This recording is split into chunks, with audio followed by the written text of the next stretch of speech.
Hi friends, നമസ്കാരം. നമ്മുടെ ഇഷ്ടവിശേഷങ്ങളായ ഗൗരി ശങ്കരത്തിന്റെ ഒരു അടിപൊളി വിശേഷമായിട്ടാണ് വന്നിരിക്കുന്നത്. അപ്പൊ എല്ലാവർക്കും നല്ലൊരു ദിവസം ആശംസിച്ചുകൊണ്ട് തന്നെ നമുക്ക് വിശേഷത്തിലേക്ക് പോകാം. അപ്പൊ തുടങ്ങുമ്പോൾ തന്നെ നമ്മുടെ ശ്യാം സാറിന്റെ വീട്ടിലാണ് കാണുന്നത്. അപ്പൊ മുത്തശ്ശി എന്റെ മോക്ക് എന്താ പറ്റിയതെന്ന് എല്ലാരോടും ഇങ്ങനെ ചോദിക്കുകയാണ്. അപ്പൊ ആരും ഒന്നും മിണ്ടണില്ല, എല്ലാരും മാറി മാറി നിന്ന് കരയാണ്. ശ്യാമേ, എന്റെ മോക്ക് എന്താണ് പറ്റിയത് എന്ന് ചോദിച്ചു. എന്റെ ചേച്ചിക്ക് എന്തോ വലിയൊരു അപകടം സംഭവിച്ചിട്ടുണ്ട്. അമ്മേ, എന്താ പറ്റിയതെന്ന് ഒന്ന് പറയ എന്ന് ആരതി മോളും ഇങ്ങനെ മാറി നിന്ന് പറയാണ്. അപ്പൊ അവരെല്ലാവരും ഭയങ്കര എന്താ പറയാ സങ്കടത്തില് ആകെ പൊട്ടിക്കരഞ്ഞ് നിൽക്കുകയാണ്. കള്ളനോട്ട് കോടതിയിൽ കൊടുത്തതിന് നമ്മുടെ ഗൗരിയെ പോലീസ് അറസ്റ്റ് ചെയ്തു എന്ന് പറഞ്ഞു. എന്റെ ശ്രീകണ്ഠേശ്വര എന്ന് പറഞ്ഞുകൊണ്ട് മുത്തശ്ശി അങ്ങ് കരയാനേ തുടങ്ങി കേട്ടോ. അപ്പൊ എന്താ ചെയ്യേണ്ടതെന്ന് അവർക്ക് അറിയില്ല. അപ്പൊ ഇവര് വേണി ഇങ്ങനെ മിണ്ടാ നിൽക്കുകയാണ്. കാരണം ശങ്കറിന്റെ കയ്യിലാണ് തെറ്റ്, അതുകൊണ്ട് വേണിക്കൊന്നും മിണ്ടാൻ പറ്റണില്ല കേട്ടോ. കള്ളനോട്ടോ അത് കോടതിയിൽ കൊടുത്തെന്നോ, എങ്ങനെ എന്ന് ചോദിച്ചോ. ഗൗരി എന്താ അങ്ങനെ ചെയ്തത്? അങ്ങനെയൊന്നും ഒരിക്കലും എന്റെ മോള് ചെയ്യില്ല എന്ന് പറഞ്ഞു. അതെ അമ്മേ, ശരിക്കും അങ്ങനെ തന്നെയാ സംഭവിച്ചത് എന്ന് നന്ദിനി അമ്മ പറഞ്ഞു. ആദർശിനെ രക്ഷിക്കാനാണ് എന്ന് പറഞ്ഞ് വിശ്വസിപ്പിച്ച് ആ ശങ്കർ ആ ഗൗരിക്ക് കള്ളനോട്ട് തന്നെ അവൻ നൽകിയമ്മേ. അങ്ങനെയാ അവള് ഇപ്പം അകത്തേക്ക് പോയിരിക്കുന്നത്. എന്ത് ചെയ്യാനാ എനിക്കറിയില്ല എന്ന് പറഞ്ഞ് അവനെ വിശ്വസിച്ച ഗൗരി ആ പണം കോടതിയിൽ കൊടുക്കുകയും ചെയ്തു. അതോടെ കാര്യങ്ങളൊക്കെ അവള് ഗർഭിണിയാണെന്ന് പോലും ഓർക്കാതെ അമ്മേ അവൻ ആ ചതി ചെയ്തത്. പോലെ വളർത്തിയ ഞങ്ങളുടെ മോളെ ഇന്ന് വിലങ്ങ് വെച്ച് ജയിലിലേക്ക് കൊണ്ടുപോകുന്നത് എനിക്കും ശ്യാമേട്ടനും ഇന്ന് കണ്ടു നിൽക്കേണ്ടി വന്നു അമ്മേ എന്ന് പറഞ്ഞോണ്ട് ഇവരിങ്ങനെ പറയണ. നമ്മുടെ ഗൗരിയുടെ ജീവിതം ഇതോടെ തീർന്നു. അവൻ അവളെ തകർത്ത് കളഞ്ഞു. ഇനി അവക്ക് എഴുന്നേറ്റ് നടക്കാൻ പോലും പറ്റുമെന്ന് എനിക്ക് തോന്നണില്ല എന്ന് പറഞ്ഞോണ്ട് ഇവരെല്ലാവരോടും കരയാണ് കേട്ടോ. പക്ഷെ എങ്കിലും വേണിക്ക് ഒന്നും പറയാൻ പറ്റണില്ല. വേണി മാറി ഇന്ന് അപ്പുറത്തൊന്ന് കരയുക മാത്രമാണ് ചെയ്യുന്നത്. എന്ത് പറയാനാ, ശങ്കരനെ കുറ്റം പറയുമ്പോഴും വേണി ഇങ്ങനെ മിണ്ടാതെ നിൽക്കുകയാണ്. പിന്നെ കാണുന്നത് നമ്മുടെ ചാരങ്ങാട്ടാണ്. അപ്പൊ ശേഖരൻ ശങ്കർ വന്ന് പ്രശ്നം ഉണ്ടാക്കാതിരിക്കാൻ വേണ്ടിയിട്ട് വാതിലിനൊക്കെ കൊണ്ടുപോയി കുറ്റിയിട്ടിട്ട് നിൽക്കുകയാണ്. അപ്പൊ വക്കീലുണ്ട്, അതുപോലെ തന്നെ 2 ഗുണ്ടകളെയും അവിടെ നിർത്തിയിരിപ്പുണ്ട്. എന്താണെങ്കിലും ശേഖരൻ കുഞ്ഞെ, നീ വന്നത് നന്നായിട്ടോ. ഞാനാണെങ്കിൽ ആകെ പേടിച്ച് വിറങ്ങലിച്ച് നിൽക്കായിരുന്നു. കാര്യം എന്റെ അനിയനൊക്കെ തന്നെയാ. പക്ഷെ എന്റെ അച്ഛന്റെ അടുത്തേക്ക് പോവാനായിട്ട് ഒരു കാരണവശാലും ഞങ്ങൾ അനുവദിക്കരുത് എന്ന് പറഞ്ഞു. അപ്പൊ അത് ഞങ്ങൾ അനുവദിച്ചു എന്ന്, അല്ലെങ്കിൽ ഞങ്ങൾ ശ്രമിക്കാം എന്നൊക്കെ ഈ കൂടെ വന്നമാരിങ്ങനെ പറയാണ്. അപ്പൊ രാധാമണി വന്നിട്ട്, അതെ, ശങ്കറിനെ ആരും ഉപദ്രവിക്കരുത് കേട്ടോ ശേഖര എന്ന് പറഞ്ഞു. എന്റെ അമ്മേ, ഇവരാരും അവനെ ഉപദ്രവിക്കൊന്നുമില്ല, പറഞ്ഞ് മനസ്സിലാക്കുള്ളൂ. ഇപ്പൊ അവന് പറഞ്ഞിട്ട് മനസ്സിലായില്ല എങ്കിൽ അതിപ്പം അമ്മയ്ക്ക് അറിയണോ എന്ന് ചോദിച്ചോണ്ടിരുന്ന സമയത്ത് ശങ്കർ വന്നു. അപ്പൊ ശങ്കർ പടപടാന്ന് വാതിലിട്ടിട്ട് മുട്ടുവാണ്. അയ്യോ, ശങ്കരൻ കുഞ്ഞ് എന്ന് പറഞ്ഞു. ആ തള്ളി അങ്ങ് തുറന്ന് അകത്തേക്ക് കയറി വരികയാണ് കേട്ടോ. ശേഖരന്റെ കുറ്റിയെല്ലാം ശങ്കറിന്റെ പ്രശ്നമാണോ?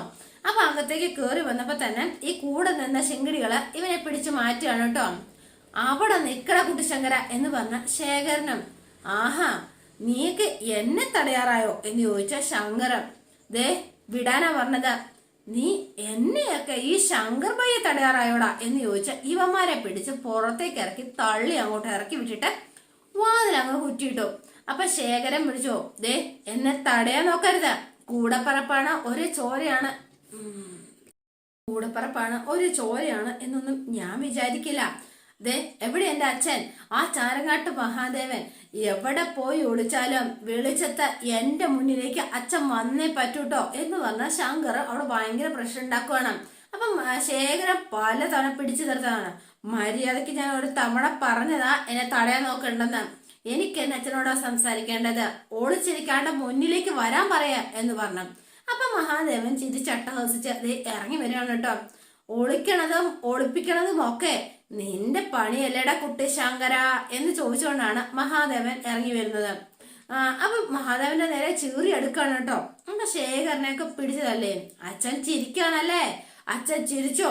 ഇത്രയും വലിയൊരു ചതി എന്റെ ഗൗരിയോട് ചെയ്തിട്ട് അച്ഛൻ ഇങ്ങനെ ചിരിക്കാൻ പറ്റണോ എന്ന് ചോദിച്ചു. അതെ, നിന്റെ ഒരു ഷോ ഒന്ന് നിർത്തടാ. ഞാനും എന്റെ അച്ഛനും തമ്മിലുള്ള പ്രശ്നമാണ്, താനോ അമ്മയോ വക്കീലോ ഒന്നും വരണ്ട എന്ന് പറഞ്ഞ് ശേഖരനെ പിടിച്ചങ്ങ് തള്ളിയിട്ടോ.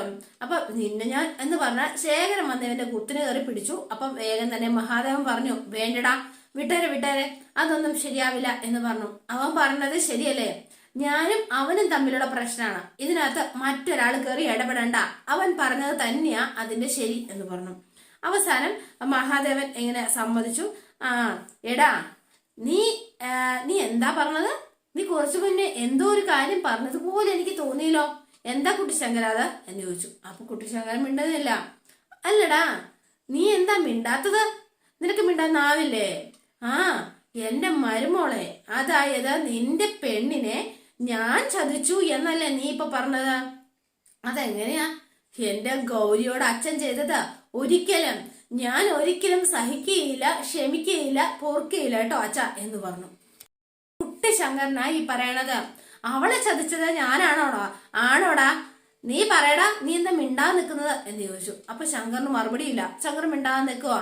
നീ താലി കെട്ടിയ നിന്റെ പെണ്ണ് ഞാൻ അല്ലടാ ചതിച്ചത്, അത് നീ തന്നെയാ ചതിച്ചത്, നീ മാത്രമാ ശങ്കറെ ചതിച്ചത് എന്ന് പറഞ്ഞു. അപ്പൊ ശങ്കരൻ മിണ്ടുന്നില്ല. പിന്നെ മിണ്ടാട്ടമില്ല. എന്താ നിന്റെ അളിയനെ രക്ഷിക്കാനായിട്ട് നിനക്ക് പൈസ വേണമെങ്കിൽ നിനക്ക് എന്നോട് ഇങ്ങോട്ട് നോക്കണം, ഈ ചാരങ്ങാട്ട് മഹാദേവനോട് നിനക്കൊന്ന് ചോദിക്കായിരുന്നില്ലേ? അത് നീ ചോദിച്ചോ? ഇല്ലല്ലോ.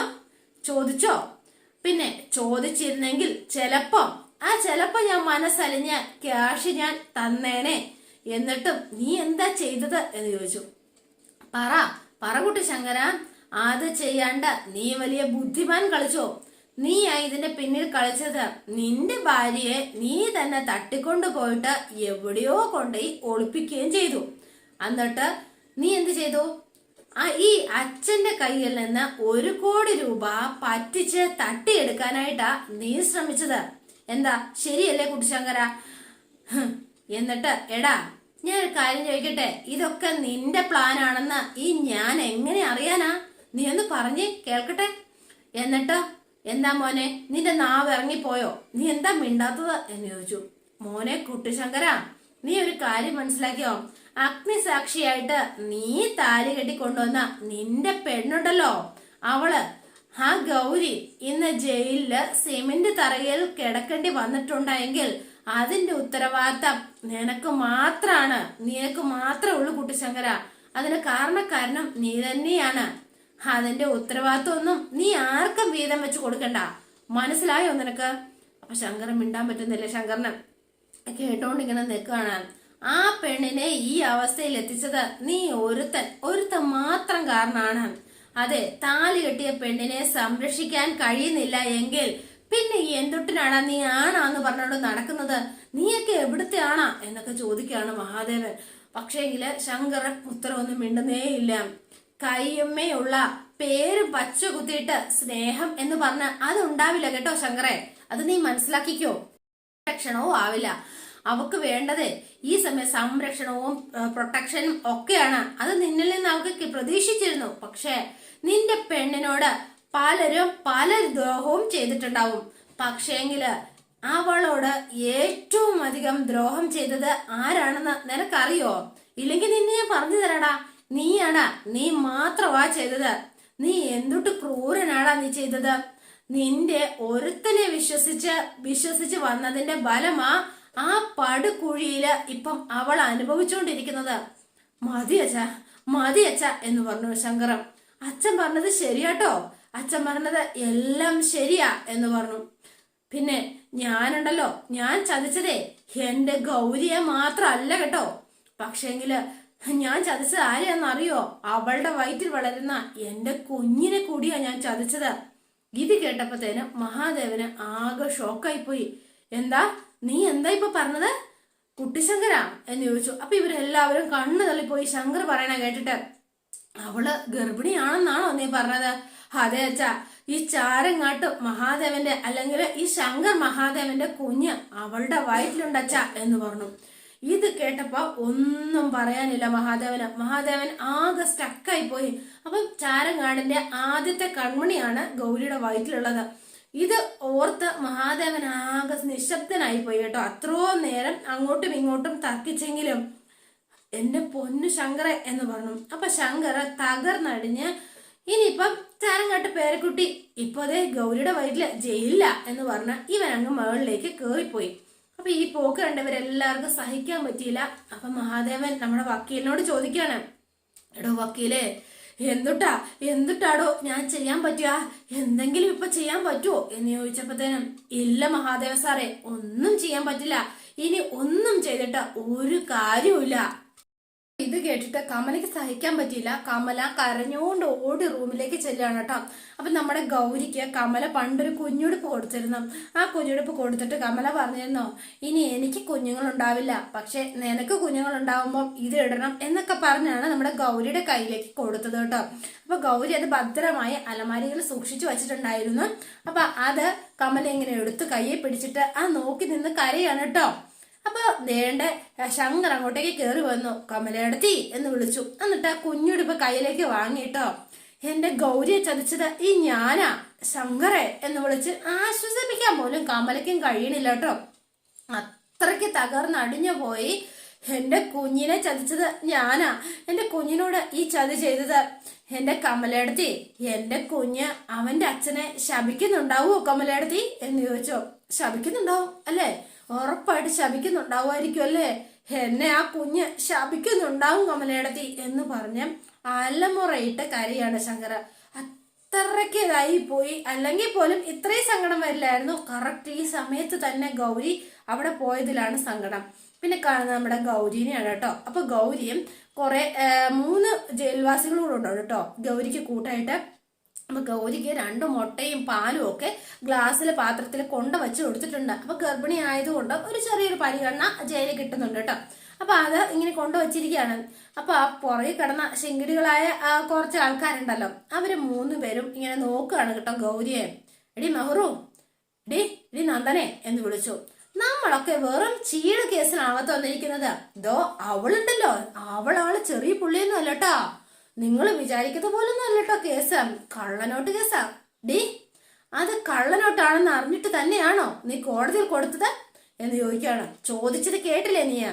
അപ്പൊ ഒന്നും മിണ്ടുന്നില്ല കേട്ടോ. എന്ത് പറയാനാ, ഇവക്കത് അറിയായിരുന്നു, ഇവളത് അറിഞ്ഞുകൊണ്ട് തന്നെ മനഃപൂർവ്വം ചെയ്തതാ. ഇവളുടെ ധൈര്യം അതൊന്ന് സമ്മതിച്ചു കൊടുക്കണം കേട്ടോ. അപ്പൊ കരയാണ്. അപ്പൊ പതുക്കെ ഇവളമാരിൽ ഒരാൾ എഴുന്നേറ്റ് അങ്ങ് ചെന്ന് കേട്ടെ നമ്മുടെ ഗൗരിയുടെ അടുത്തേക്ക് ഇരുന്നു. നിനക്ക് വയറ്റിലുള്ളതുകൊണ്ട് ഇവിടെ ചെറിയ ചില പ്രത്യേക പരിഗണനയൊക്കെ കിട്ടും. ഞങ്ങള് ഒരു പരിഗണനയും തരത്തില്ല കേട്ടോ, അത് പ്രതീക്ഷിക്കുകയും വേണ്ട. എക്സ്ട്രാ 2 മുട്ട, 1 ഗ്ലാസ് പാല്, എന്തൊരു സുഖ ജീവിതല്ലേ. ശരിയാക്കി തരാം. അപ്പൊ ഇവള് ഈ മുട്ട എടുത്തങ്ങ് കഴിക്കുകയാണ് കേട്ടോ. കഴിച്ചിട്ട് ഒരു കാര്യം ഞാൻ പറഞ്ഞേക്കാം, നാളെ മുതല് നിനക്ക് കിട്ടുന്ന മുട്ടയും പാലും എല്ലാം ഞങ്ങൾക്ക്, എക്സ്ട്രാ മുട്ടയെല്ലാം ഞങ്ങൾക്ക് തന്നെ കൊണ്ട് തന്നിരിക്കണം, മനസ്സിലായോ എന്ന് ചോദിച്ചു. അപ്പൊ ഗൗരി ഒന്നും മിണ്ടിയില്ല. ഇവള് ഈ പാത്രത്തോടെ എടുത്തോണ്ട് പോയി അവര് 3 പേരുടെ അപ്പുറത്ത് മാറിയിരുന്ന് കഴിക്കുകയാണ്. അപ്പൊ ഗൗരിക്ക് സങ്കടം ഉണ്ടെങ്കിലും ഗൗരിക്ക് പറയാൻ പോലും പറ്റുന്നില്ലല്ലോ. അപ്പൊ ഗൗരി സങ്കടപ്പെട്ടിങ്ങനെ ഇരിക്കുകയാണ് കേട്ടോ. അവസാനം കുഞ്ഞിനെ വയറ്റത്ത് ഇങ്ങനെ കൈ വെച്ചിട്ട് ആളാകെ വിഷമിച്ചിങ്ങനെ നിൽക്കുകയാണ്. ഇപ്പൊ എന്റെ ശങ്കർ ഉണ്ടായിരുന്നെങ്കിൽ എന്നെ നിലത്തും താഴെയും വെക്കാതെ എന്നെ നോക്കിയേനെ, എന്റെ ശങ്കർ ഇല്ലാതായി പോയല്ലോ എന്നുള്ള സങ്കടമാണ് നമ്മുടെ ഗൗരിയുടെ ഉള്ളില്. കുഞ്ഞെ നീ വിഷമിക്കണ്ട എന്ന് വയറ്റത്ത് ഇങ്ങനെ കൈവച്ചിട്ട് പറയാണ്. നീ ശങ്കർ മഹാദേവന്റെ കുഞ്ഞാ, ഗൗരി ശങ്കറിന്റെ കുഞ്ഞ്, അതുകൊണ്ട് ഒരു കുഴപ്പവും നിനക്ക് വരില്ല കേട്ടോ, നിന്നെ ഈ അമ്മ നോക്കും, മോൻ ധൈര്യമായിട്ട് ഇരിക്കണം എന്നൊക്കെ ഗൗരി കുഞ്ഞിനോട് ഇങ്ങനെ വയറ്റി കൈവച്ചിട്ട് പറയണം. എന്നിട്ട് ആളാകെ സങ്കടപ്പെട്ട് ഇങ്ങനെ കണ്ണടച്ചിരുന്ന് അങ്ങ് ഉറങ്ങാണ് കേട്ടോ. അപ്പൊ വളരെ സങ്കടത്തിലാണ് ഗൗരിയുടെ അവസ്ഥ. അതിലും പരിതാപകരമാണ് നമ്മുടെ ശങ്കറിന്റെ അവസ്ഥ. ജയിലിൽ നിന്ന് ഒരു പാട്ട് കേൾക്കാണ് കേട്ടോ, ഓമനത്തിങ്കൾ കിടാവോ എന്ന് പറയുന്ന ആ താരാട്ട് പാട്ട്. അപ്പൊ പറയാണ്, ആ തള പാട്ട് തുടങ്ങി, സ്വന്തം മോനെ കൊന്നിട്ടാ അവളുടെ ഒരു ഓമനത്തിങ്കൾ കിടാവോ. അപ്പൊ ഇത് കേട്ടാണ് ഗൗരി അവിടെ ഇരുന്ന് ഇങ്ങനെ മയങ്ങി പോവാണ് കേട്ടോ. അപ്പൊ തന്റെ കുഞ്ഞിനെ പാടി ഉറക്കുന്നത് പോലെ മധുരമായിട്ട് ഇങ്ങനെ പാടുകയാണ്. പിന്നെ നമ്മൾ കാണുന്നത് എന്താ പറയാ, ധ്രുവനെയും ഷാനെയും കിരണും നവീനും ഉണ്ട് കേട്ടോ. അപ്പൊ ഇവന്മാര് 3 പേരും നിന്നിട്ട് ധ്രുവൻ ഇങ്ങനെ ചൂടാകാണ് ഷാനിനോട്. അവളെ വിലങ്ങ് വെച്ചുകൊണ്ട് വന്ന ഒരു വീഡിയോ അതുപോലും നിന്നെ കൂടെ സംഘടിപ്പിക്കാൻ പറ്റിയില്ല അല്ലേ മച്ചാനെ, ഞങ്ങള് മാക്സിമം ട്രൈ ചെയ്തതാ, മാക്സിമം ട്രൈ ചെയ്തു പോലും ഇതൊന്നും മിണ്ടരുത്. കള്ളനോട്ട് കേസിലെ പ്രതിയുടെ ഫോട്ടോ സംഘടിപ്പിക്കാൻ ഇത്ര ബുദ്ധിമുട്ടോ? എടാ ധ്രുവ, നീ ഒന്ന് അടങ്ങ് എന്ന് പറഞ്ഞു നവീൻ. അതെ, നിനക്ക് ഞാനൊരു സർപ്രൈസ് വെച്ചിട്ടുണ്ട് എന്ന് പറഞ്ഞു. നിനക്കിപ്പൊ എന്താ വേണ്ടത്? അവളുടെ ഹാൻഡ് കഫ് ഇട്ട ഗൗരിയുടെ ഒരു ഫോട്ടോ, അത്രയൊരു ഫോട്ടോ കിട്ടിയാൽ നിനക്ക് ഹാപ്പി ആവുമെങ്കിൽ ദാ നീ കണ്ടോ എന്ന് പറഞ്ഞ് അവൻ ഒരു ഫോട്ടോ കാണിച്ചു കൊടുക്കാണ് കേട്ടോ. അപ്പൊ ഞെട്ടി തരിച്ചു പോയി. ധ്രുവ മച്ചാനെ ഇത് എങ്ങനെ, ശരിക്കും നവീൻ മച്ചാനെ ഇത് എങ്ങനെ കിട്ടി എന്ന് ചോദിച്ചു. ഇന്ന് എല്ലാ സോഷ്യൽ മീഡിയയിലും എന്താ പറയാ ഗൗരി നിറഞ്ഞു നിൽക്കണം, അത് ഈ ഫോട്ടോയും വേണം എന്ന് പറഞ്ഞു. അത് കളറാക്കുന്ന കാര്യം ഞങ്ങളേറ്റോ. ഈ ഫോട്ടോ ഇങ്ങനെ സെൻഡ് ചെയ്തോ. പ്രൊഫസർ ശ്യാമപ്രസാദിന്റെ മകളും പിന്നെ ചാരങ്ങാട്ട് മഹാദേവന്റെ മകൻ ശങ്കറിന്റെ ഭാര്യയായ ഗൗരി കള്ളനോട്ട് കേസ് പ്രതി പിടിയിൽ എന്നായിരിക്കണം കേസിന്റെ ഹെഡ്ലൈൻ. ഫോട്ടോ ഞാൻ സെൻഡ് ചെയ്തിട്ടുണ്ട്, സമയം വേണ്ട എന്നാ നിങ്ങൾ വിട്ടോ എന്ന് പറഞ്ഞു. അപ്പൊ ഷാനും കിരണും ഈ ഫോട്ടോയായിട്ട് ഇനി പബ്ലിഷ് ചെയ്യാനായിട്ട് പോവാണ്, അടുത്ത പണിയുണ്ടല്ലോ. അപ്പൊ വേഗം തന്നെ നവീൻ ബ്രോ നമ്മള് കിടുവല്ലേ, സംശയമുണ്ടോ? പിന്നല്ലേ ശങ്കർ മഹാദേവനും ഗൗരിയും ഗംഗയും എല്ലാവരും ചേർന്ന് പണി നോക്കിയിട്ടും നമ്മൾ വീണില്ലല്ലോ. വീണില്ല എന്ന് മാത്രമല്ല, ശങ്കർ ബായി വിരിച്ച ആ വരയില് അതില് ഗൗരി തന്നെ വീഴുകയും ചെയ്തു. അല്ല ശരിക്കും പറഞ്ഞാൽ നവീൻ ബായിക്ക് ആ ഫോട്ടോ എവിടുന്ന് കിട്ടി എന്ന് ചോദിച്ചു. അപ്പൊ അങ്ങ് മലയിൽ നിന്ന് ഒരു സ്ത്രീ, അതായത് അവര് അങ്ങോട്ടേക്ക് വരുവാണ് കേട്ടോ. അപ്പൊ ഇത് ധ്രുവം കണ്ടിട്ട് ഇങ്ങനെ നോക്കി ഇങ്ങനെ നിൽക്കുകയാണ് അതിശയത്തോടെ.